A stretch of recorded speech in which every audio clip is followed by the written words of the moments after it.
बातमी आपल्या हक्काची।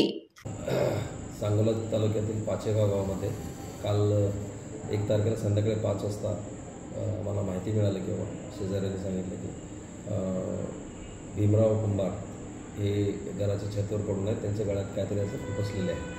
त्या अनुषंगाने आमचे स्टाफ आणि आमचे वरिष्ठ अधिकारी स्पॉटवर पोचलो आणि घर बाहेरून कडी लावलेला होता। आज जाऊन प्रवेश केला तर ते जिन्यावर भीमराव कुंभार यांची पत्नी सुशीला कुंभारसुद्धा गळ्याला वायरनं आवळलेलं होतं, त्यासुद्धा मृतावस्थेत सापडलं आणि वर जाऊन आम्ही पाहिलं तर तेही मृतावस्थेत सापडले होते।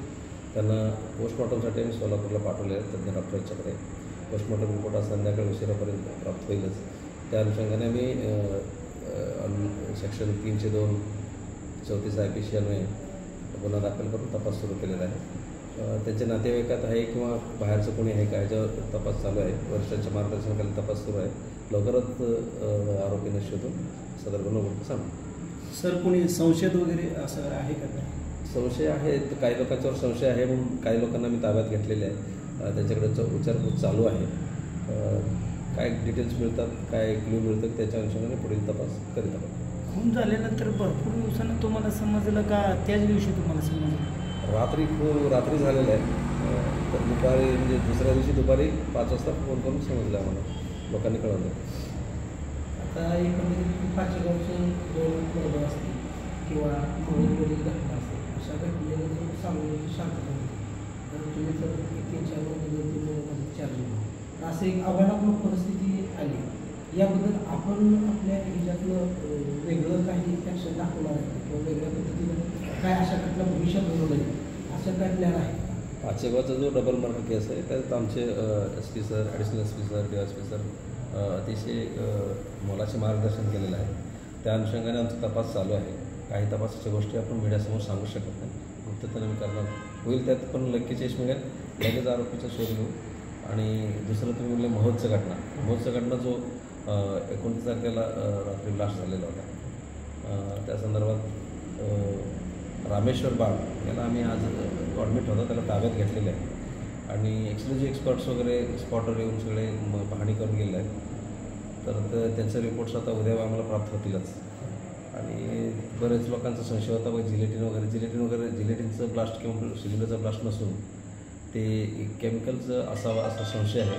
एक्सक्लुझिव्ह एक्सपर्ट्सचं सुद्धा तसंच मत आहे आणि त्याचे डिटेल्स रिपोर्टसुद्धा मिळतील आणि तो गुन्हा उघडकीस आलेला आहे। त्या संदर्भात 304 सदोष मनुष्यवधाचा गुन्हा दाखल केला, एक्सप्लोजिव्ह सबस्टन्स ॲक्ट अन्वयेसुद्धा सेक्शन्स लावून गुन्हा दाखल केलेला आहे।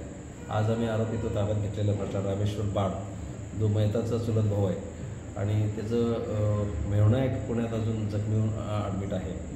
त्या तिघांच्यावर आम्ही गुन्हा दाखल करून त्याला आता आज ताब्यात घेतलेला आहे। आधी विचारपूस करून त्याला आता थोड्या वेळाने अरेस्ट करणार आहोत। तो नियर अबाउट गुन्हा डिटेक्ट झालेला आहे, क्लिअर झालेला आहे। जी सांगोला शहर तालुका जो भौगोलिकदृष्ट्या जो व्यापक आहे, जे आउटपोस्ट आहेत आपल्या, मला बरेच दिवस साहेबांना सुद्धा आम्ही तो प्रश्न केला की आउटपोस्ट तुम्ही आल्यानंतर कुठंतरी त्या आउटपोस्टमध्ये म्हणजे निर्मनुष्य झालं आहे तुमच्यातलं माणसं पोलीस स्टेशनचे किंवा निर्मनुष्य असं म्हणता येणार नाही।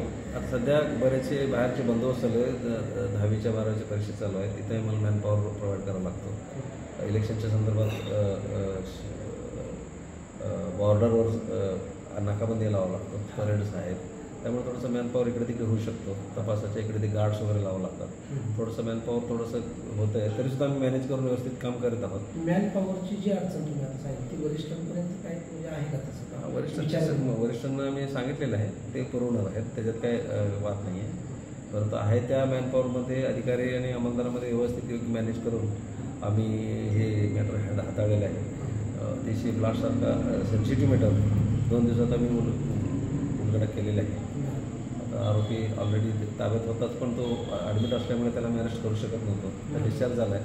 रामेश्वर बाळ ज्याचं टायरचं गोडाऊन होता त्याचं तोच आणि किंवा त्या आणखीन एखादा असेल मुख्य सूत्रधार, त्यांना त्वरित आम्ही त्यांच्यावर अटक करून कारवाई करणार, योग्य रीतीने तपास करून कोर्टात सगळ्या घटना घडत असताना ग्राम सुरक्षा दल जे आहे, जे पोलीस स्टेशनला ग्राम सुरक्षा दलाचं याच्यामध्ये एवढं काम घेता येणार नाही, कारण बाकीच्या घटनेमध्ये घेता येते। का तर यांनी आपल्या गावडांमध्ये ह्यांनी काय केलं ते ग्राम सुरक्षा दलावाल्यांनी कसं सांगू शकतं। आणि तरीसुद्धा या घटनेला आमचे पोलीस विदिन 5 मिनिट्स आमचा स्टाफ त्या स्पॉटवर पोचलेला आहे. त्यामुळं असं मॅनपॉवर कमी झालेलं असं म्हणता येणार नाही. योग्य रीतीनं मी सदरचं प्रकरण हाताळलेलं आहे. वरिष्ठ माननीय आपले SP sir, additional SP sir मार्गदर्शन चांगल्या प्रकारे केलं आणि योग्य रीतीनं सदरचं प्रकरण मी हाताळलेलं आहे. साहेब, ह्या घटना वारंवार घडू नये म्हणून आपण काय कोणतेही अशा 302, 307 सारख्या घटना वारंवार घडू नये म्हणून आपण त्यासाठी आता पब्लिकमध्ये अवेअरनेस, गाव भेटीच्या दरम्यान लोकांना समजावून सांगणे, या सगळ्या गोष्टी आमच्या आहेत, ते प्लॅनमध्ये आहेत, ते करणार आहे. सोलापूर जिल्ह्यातील तसेच सांगोला तालुक्यातील महत्त्वाच्या आणि ताज्या बातम्या पाहण्यासाठी आजच आमच्या पंचनामा लाईव्ह न्यूज चॅनलला यूट्यूबवर सबस्क्राईब करा आणि बेल आयकॉन प्रेस करा.